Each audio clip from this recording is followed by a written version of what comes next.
blonde lady stands in a light-filled room, art and pot plants on the windowsill.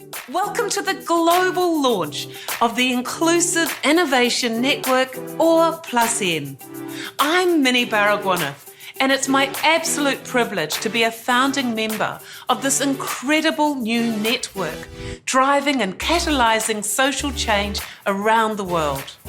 +N aims to grow a global community and marketplace of entrepreneurs and innovators who have the skills and the passion to create a future that is truly accessible to everyone.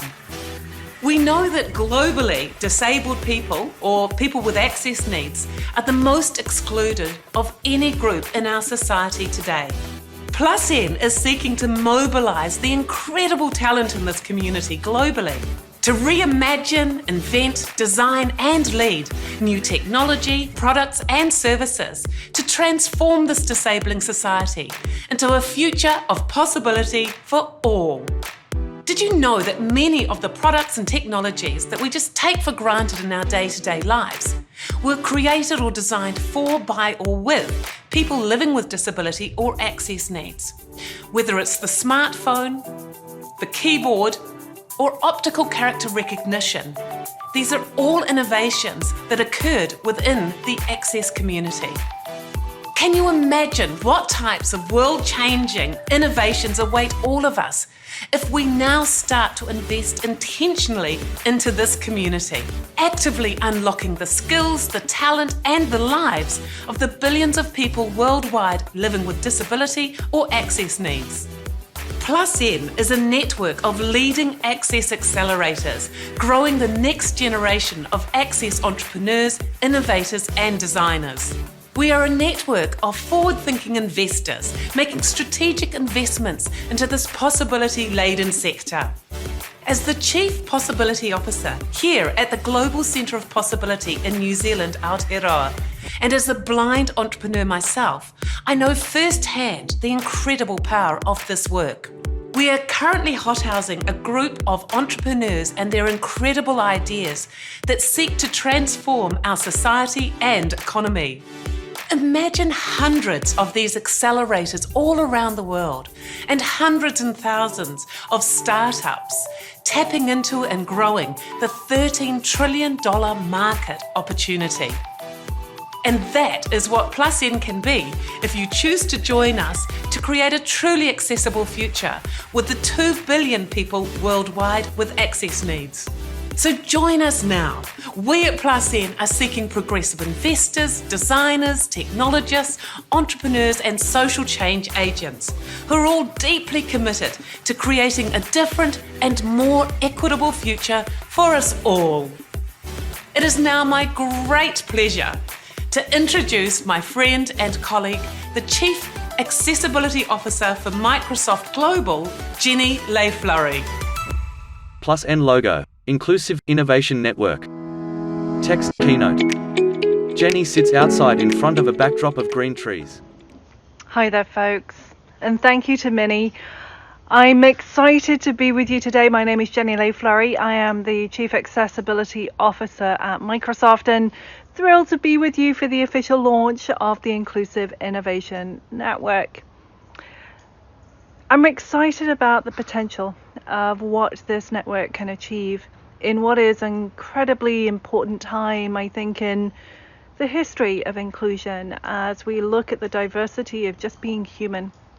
My lens, my focus is on the area of disability and how accessibility can empower people with disabilities, which means building an ecosystem that is supportive of disability in all its forms. Disability is a big gig. It's, if you look at the statistics, it's over 1 billion people, and those statistics are 10 years old. And that was before a pandemic. A pandemic has undoubtedly added to the demographic of disability. In fact, just in the last few weeks, long COVID has been recognized as a disability under the Americans with Disabilities Act. That means that we are in a growing demographic. We were before the pandemic because disability is so closely correlated with age, but it's going to grow even more in the next 5 years if I look at the indicators from the last 2. That said, there's a lot that we can and should be doing right now to make sure that we are more inclusive of talent with disabilities. And I look at where we are today and the demographics today, and it's clear that we have a lot of opportunity ahead. The unemployment and the labour participation rates for people with disabilities is woefully low. In fact, around double that for people with disabilities versus not. I look at education rates and graduation rates of people with disabilities, and they are significantly lower than their non-disabled peers. When you look at the core and the reasons why, well, it's not one factor. It is a multitude of layers of inaccessibility and societal stereotypes and stigmas that have rendered people with disabilities, well, many, many brick walls and hurdles. I myself am one. I have deafness, and in fact got deafness through measles as a very small child. I am severely profoundly deaf. I do rely on sign language interpreters and captioning, but my deafness is deceptive because my speech is pretty dang good. I'm from a place in the middle of England, and I still withhold my British accent, which is the gift of my deafness, you could say, having been here in the States for now 15 years. But like the rest of human, I don't just have one disability anymore. As I age, gloriously and elegantly age, I acquire new ones. I have a physical disability in my leg, and I have a mental health condition. All of those are covered. All of those are disabilities. But there's plenty more. Vision, mobility, speech, neurodiversity, mental health, and more. In fact, majority of disability you cannot see is non-apparent or invisible to the eye. Over 70% of disability you would not know by seeing someone. And these blockers, these issues can be anything very simple. A building may not be accessible to get into for an interview. The interview process may be prohibitive for individuals. You may ask someone who's blind to use equipment they've never used before, or to write something on a whiteboard. In fact, that scenario could be prohibitive for someone who's deaf or has a mobility disability as well. We're closing doors to talent all the way through. And so it's incumbent on us all to really think about what we can do in a new and innovative way to drive a new bar of inclusion for people with disabilities. Microsoft, well, we laid down a gauntlet earlier this year. We have set a new charter, a new goal to tackle the disability divide that exists, not just here in the States, but around the world. And we want to make an incremental impact on that divide in the next 5 years. We believe that technology has a significant part to play in solving that divide. And not by making stuff compliant, but for driving for a bar higher than compliance. Driving for technology that is usable, productive, effective, delightful, that opens doors to people. We also think that it's really important to unblock the talent pipeline by focusing on partnerships with universities and with governments, public and private, to help make sure that the processes for people with disabilities are inclusive. One great example of that is we're working with the Department of Work and Pensions in the UK to train 26,000 of their job coaches that work in job centres around the United Kingdom, and we're training them on digital accessibility. So when a person with a disability walks in the door, they know where to go and how to educate them because they're already educated themselves. And last pillar is to really focus on our own workforce. We're very proud to have a very strong community of people with disabilities at Microsoft. In fact, that's how I came to be doing what I'm doing today, is that I joined the company coming up 16, 17 years ago now, and joined in London to work on Hotmail. And very quickly found that I needed to be more upfront about my deafness and find others like me so I could get some best practices under my belt. Microsofties like to talk quite a lot, and it was a little bit different than I thought. I joined the deaf community. I then joined every other that I could. I found there were 6 at the time, and created the Disability Employee Resource Group, which is now 22 different slices of disability around the world. Employees talking about how to work effectively, how to bring their magic and their talents and their expertise into the workplace to help us create better products and services. We did publicly share our representation in the US last year at 6.1%, but bluntly, we've got a long way to go. And we're really excited to continue to dig into hiring talent, specifically talent with disabilities, but bringing talent in that really understands the world of disability and accessibility and can help us, whether they're technical or non-technical. We have a lot of jobs outside of engineering. Ultimately, though, one of the biggest things that I get excited about is the opportunity to create technology, processes, products, work environments that are accessible by design, where technology is affordable, easy to find, easy to access. And it, again, is going after some of the newest areas of technology to render new scenarios open to talent. I'll give you a couple of quick examples, hopefully to light a fire. In gaming, Xbox worked a couple of years ago with an amazing group of individuals to figure out how they could make gaming more accessible, particularly for people with mobility and for those veterans coming back wanting some respite.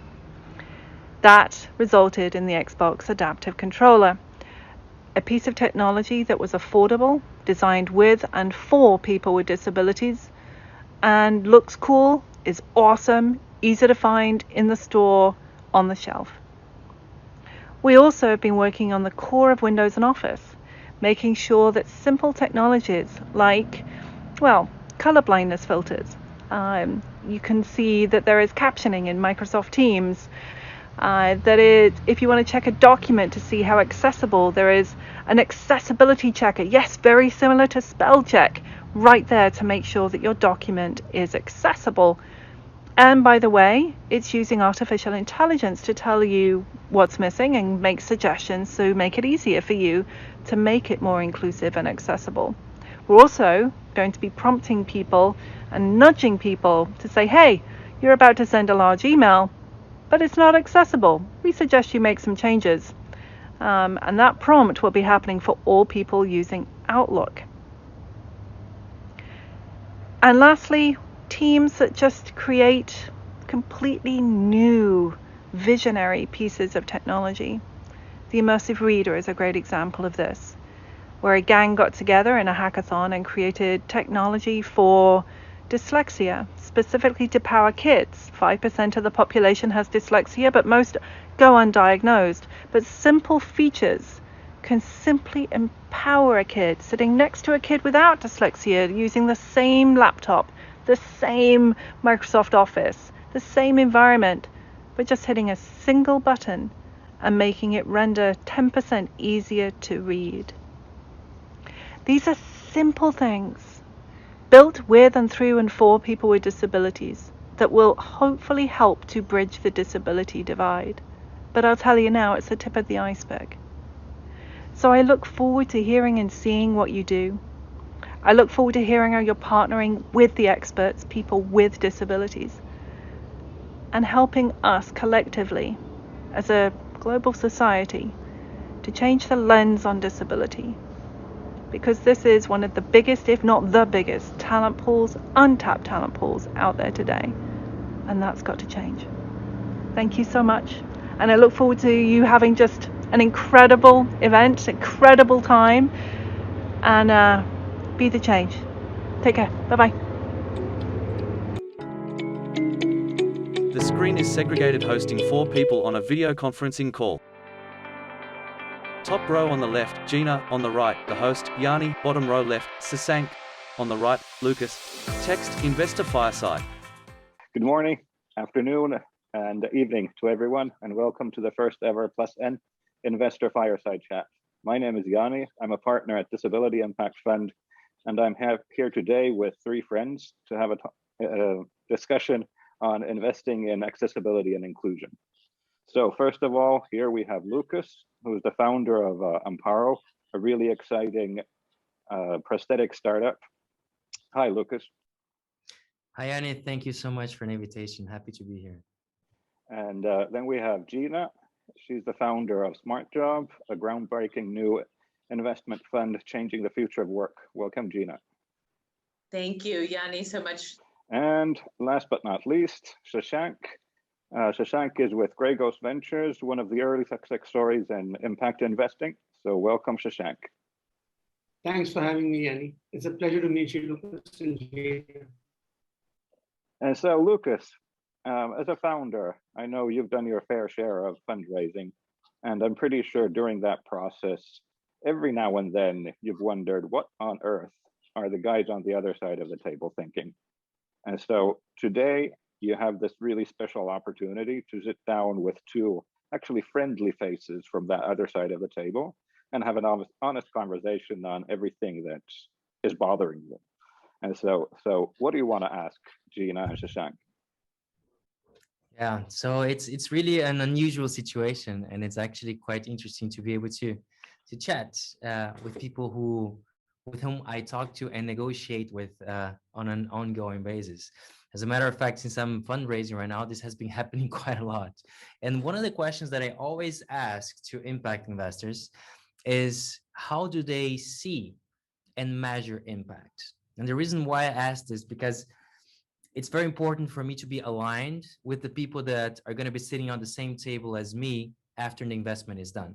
So there are no frustrations for none of the sides, actually, on people being able to see the impact measurement and the impact alignment, because you can do it by focus, by area, by depth, and so many different ways. And as a follow-up question, it would be very interesting to see how them as investors account for the impact when they're making the investment decision-making process, as in comparison to the financial projections of the company. Yeah, so I think, Lucas, that this is maybe a rather untraditional view, but SmartJob was created and founded with the intention of using a disability lens investing with the singular idea of closing the disability wealth gap and materially changing the employment experience around the globe for the nearly 2/3 of working age people with disabilities who are experiencing an unemployment crisis. So impact is in everything that we do. We are essentially a global company looking for the best ideas around the world that will materially change the employment experience. That predicates what comes into our deal flow, into our sourcing, into our pipeline, I should say. But it also has to do with how we view the material long-term revenue potential of early stage companies. We see the impact potential of any prospective company as being causally linked with its ability to earn revenue and produce substantial financial return in the future. That these two things are not disparate ideas, but are in fact working together. And here's why. We know that universally designed solutions that are designed with everybody in mind, have more revenue potential than other solutions. We know that products and services that have been tested, ideated, brought to minimum viable products by people with the lived experiences of disabilities have more universal application in the market.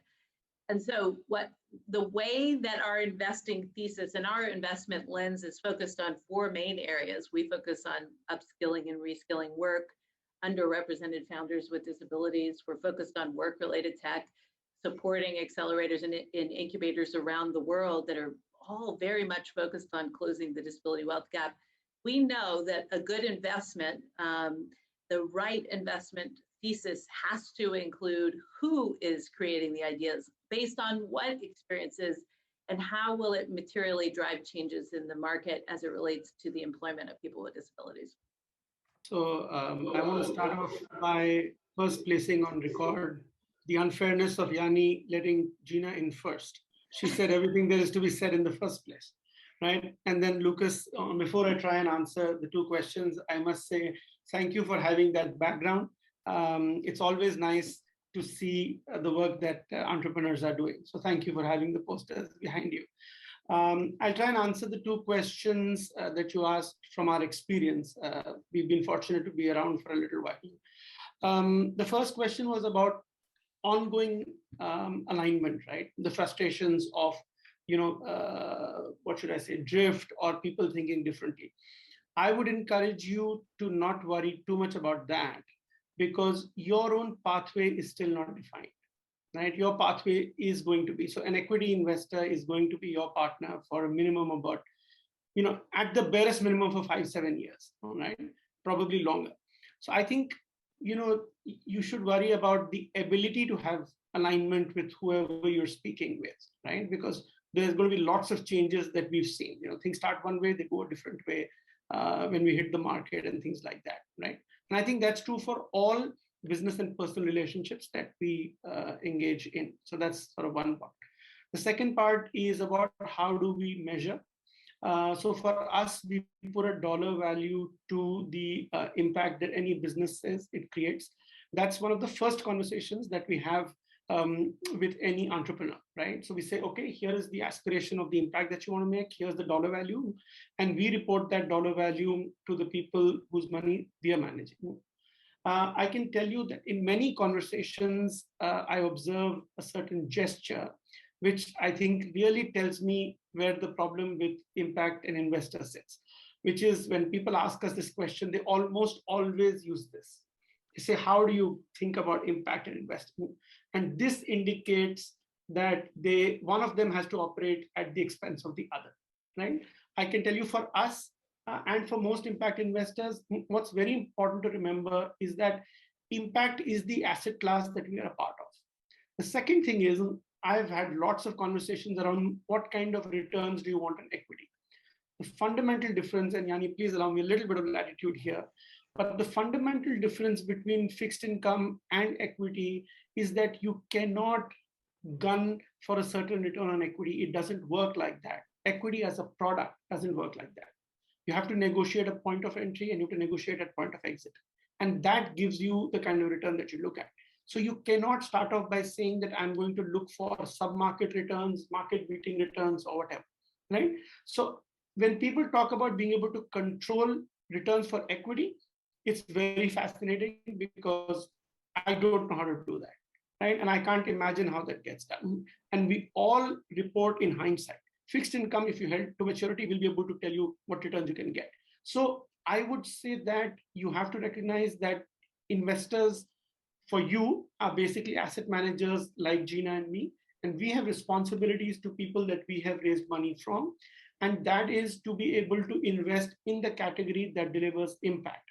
And in that, we have to aspire to deliver good returns. What I can assure you, having learned from some very, very smart entrepreneurs, is that you or anybody else is not playing for sub-market returns. Markets behave in ways we don't understand, right? No, thank you so much for bringing your piece of knowledge and your piece of information to this question in particular.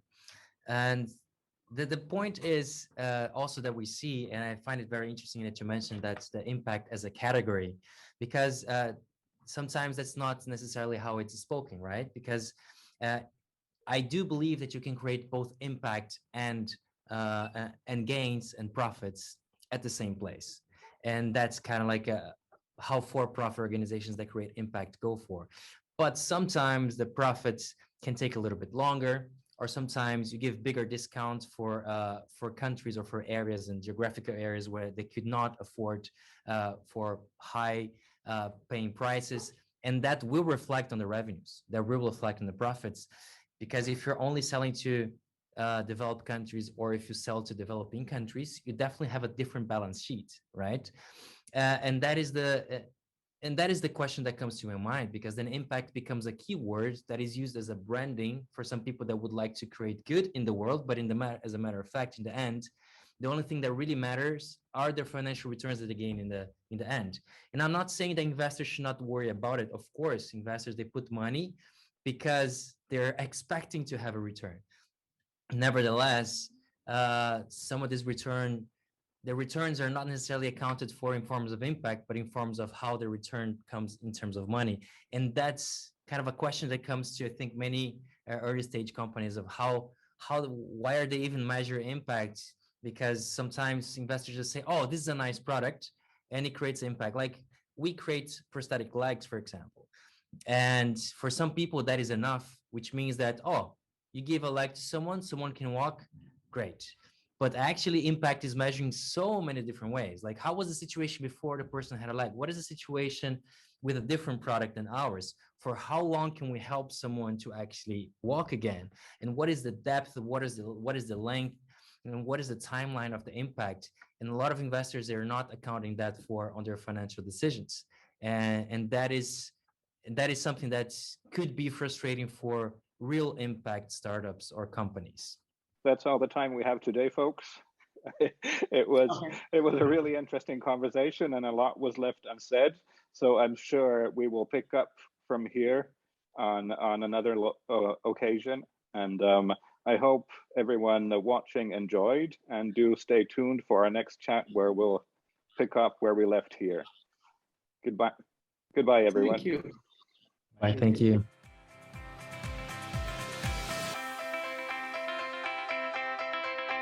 +N Inclusive Innovation Network.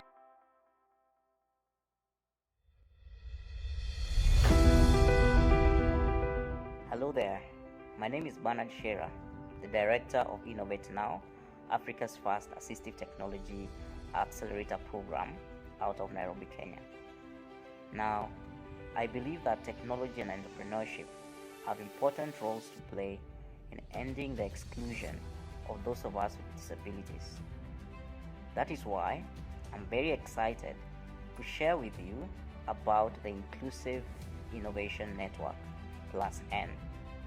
Over the last 1 year or so, together with like-minded peers from Australia, India, New Zealand, Canada, and Hong Kong, we have envisioned and founded +N, a global community of innovators, accelerators, and investors dedicated to grow the impact of technology and entrepreneurship on disability inclusion. Hi everyone, my name is Varun Chandak and I'm the founder of ATS Labs, Canada's first accelerator for accessibility, mental health, and aging tech startups. Disability and accessibility are not limited by borders. They're topics that need to be addressed at a global scale.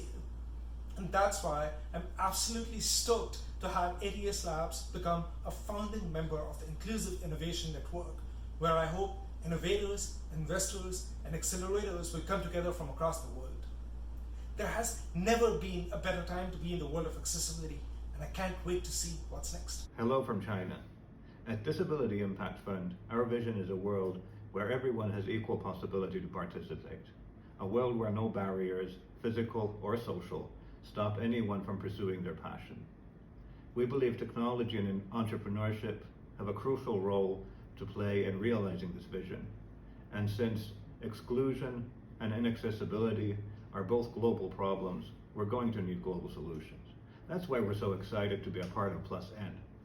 Our dream for +N is to see hundreds of local innovations scale to become global solutions. Hello, my name is Prateek Madhav. I'm the founder and CEO of Assistech Foundation, ATF. ATF is India's first assistive technology focused ecosystem that supports and promotes innovative disability technology startups. ATF's goal has been to create more awareness about the world of disability and bring about a positive impact through the startups we nurture. It's truly magical that we are in an age where many paths that are closed due to disability can be opened with innovative technology. It gives me immense pleasure that ATF is now a part of founding team of Inclusive Innovation Network, +N. Through +N, we hope to unite innovators, startups, and investors globally and partner with disability-focused organizations and the community of people with disabilities. +N is a phenomenal platform for startups to access global markets, connect with investors beyond borders, and be a part of worldwide community of assistive technology innovators. +N is committed to help them build a sustainable enterprise with their products being used across the globe. My dream for PlusN is to help build one global mission to make this world inclusive for people with disabilities. Thank you.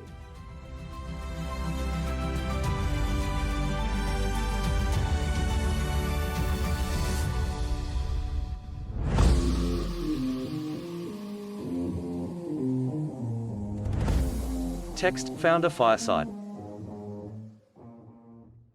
Welcome to the Founder Fireside. My name is Pete Horsley. I'm the founder of Remarkable, where technology meets human potential. It gives me great pleasure to introduce three incredible founders to you today. PlusN hopes to bring together founders so that they can learn from each other, their experience, their knowledge. And today we've got founders from India, Canada, and Australia to bring to you some of their story. So give us the elevator pitch for your business. Mel Fuller, co-founder and director, Ability Made. Ability Made exists so that people with disability can access the equipment they need to live their best life. We help orthotists, so we help them meet demands of their local communities, which unfortunately are alarmingly underserved. And we do that by providing a digital solution for manufacturing custom-made ankle-foot orthoses, so in other words, AFOs. Narayanan Ramakrishnan, CEO of Ours Incorporated. Ours is a communication app for people with disabilities. Since 2009, we've changed the life of over 100,000 people and their families in over 50 different countries. It is used by people with autism, cerebral palsy, and other neurological conditions. Ours enables these people to communicate their thoughts, their ideas, by which they're able to gain access to education, become independent, and get included in mainstream society. Dr. Pooja Viswanathan, CEO Braze Mobility. At Braze Mobility, we've developed the world's first blind spot sensor system that can be added to any wheelchair, transforming it into a smart wheelchair that automatically detects obstacles and provides alerts to the user through intuitive lights, sounds, and vibrations. So we can understand your context. Let us know a little bit about your business right now. What's the number of staff and the number of customers that you're currently serving? So we have about 15 people in the team. Today we have over 150 customers, and in terms of our core team, we have really 4 people on our core management team. So our team is at 14 at the moment. Last year was pretty good one for us.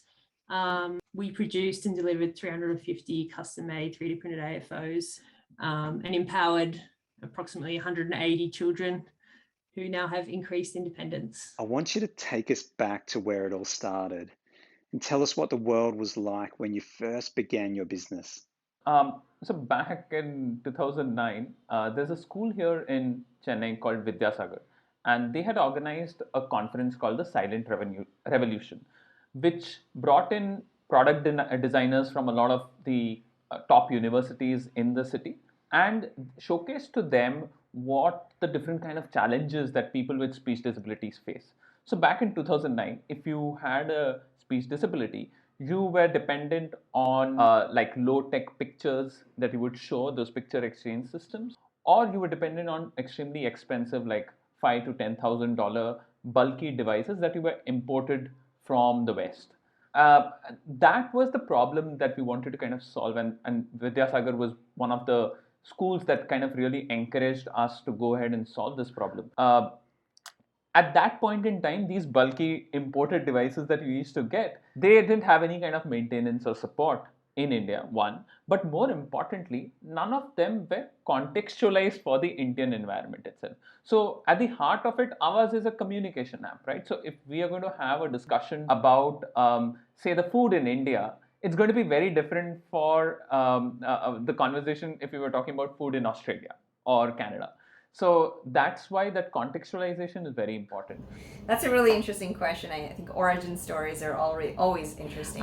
Mine, I would say, started in 2006. I had just graduated from the computer science program at Waterloo, and I visited a long-term care facility for the first time, where I noticed a lot of the residents were slumped over in manual wheelchairs that they didn't have the strength to self-propel, and they weren't being allowed to use power wheelchairs because of safety concerns. So a lot of them had dementia or other cognitive impairment that unfortunately excluded them from the use of power mobility devices.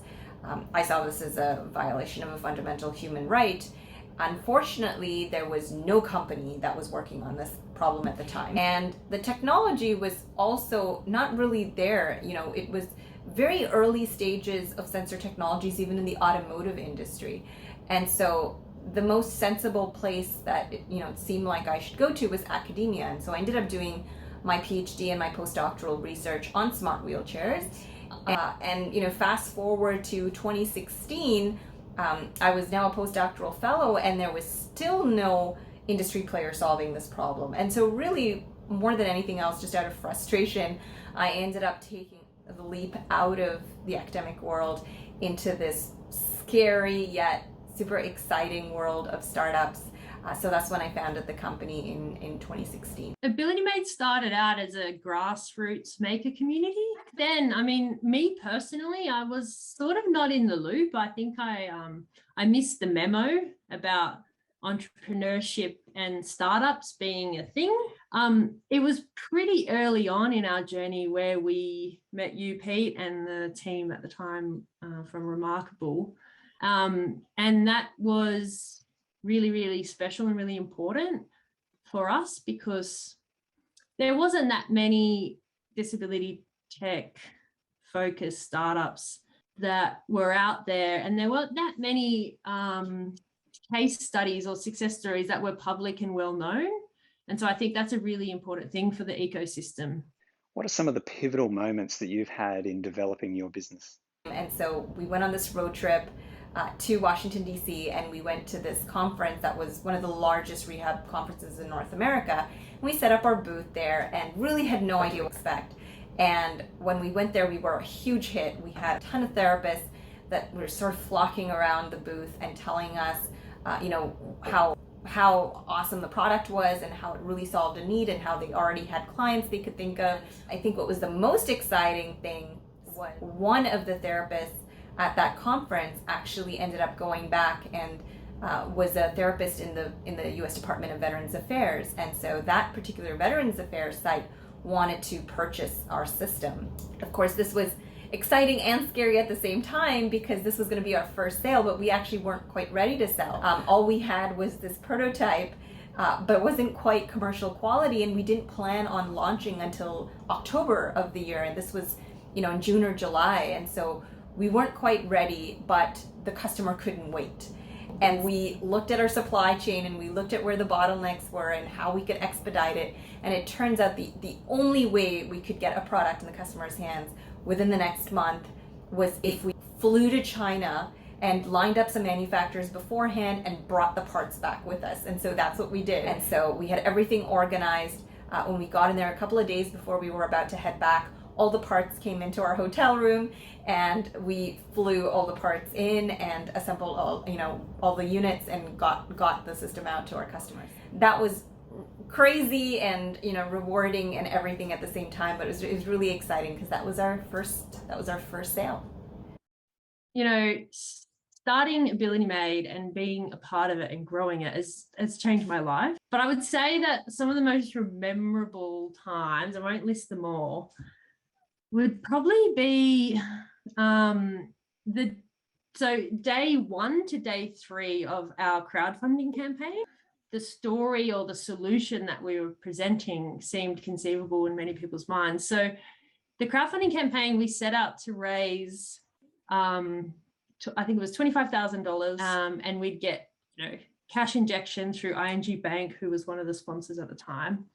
And we ended up raising, after day 3, it ended up equating to $100,000. And then really soon after, the next pivotal moment for me personally, but also Ability Made, was for sure the Remarkable demo day, the pitch, like one of the most nerve-wracking evenings I think I've ever experienced, but like so very rewarding to push myself outside of my comfort zone.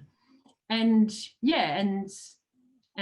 sell our vision. That was a really cool experience. So back in 2013, when we had just released the product, we got a chance to go to Denmark, Copenhagen, for an assistive technology conference, and that's when we showcased ours. And there was this lady who was heading the Autism Society of Denmark, who looked at our product and was just kind of floored by the fact that they don't have anything like this in Denmark. And that kind of was a moment where we realized that we had built something which was obviously applicable in India and kind of contextualized to India, but we could scale it to like different geographies and different locations by figuring out how we want to position the entire language and the communication system itself. So that was one critical, pivotal point, because post that we did a lot of collaborations with different countries. So we released a Danish version, we released a French version. Obviously, there was an English US version for North America. We then released an Italian version. So the languages then started coming up because a lot of people, a lot of parents and organizations from those countries approached us, asking us to collaborate and create a product.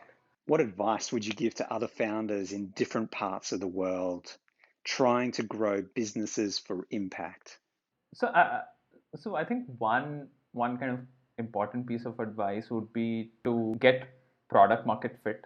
I know it's a bit of a cliche term, but I think it's important to also understand what product market fit actually means, which is, one is that the product has to be right for the customer, but also it means that there is a market that you can reach out to, or you have channels that you've figured out to monetize that, right? So how do you take it to the customer as well? So product market fit is not only about like your product working for X number of people, but also how do you get that distribution also right, or what are the channels to get right? I think that is an important aspect that one should think as you're starting and if you're new. I was given this advice early on, and it has really been a savior for me. It's a quote by an African American lesbian activist, and that caring for yourself is not self-indulgent, it is self-preservation, and that is an act of political warfare. And her name was Audre Lorde, and that stuck with me because the work that you do when you're doing it with a purpose, and you have a community of people who are left out and marginalized, like the pressure is up. You have a lot on your shoulders, and you have more on your shoulders than, just a commercial corporate company.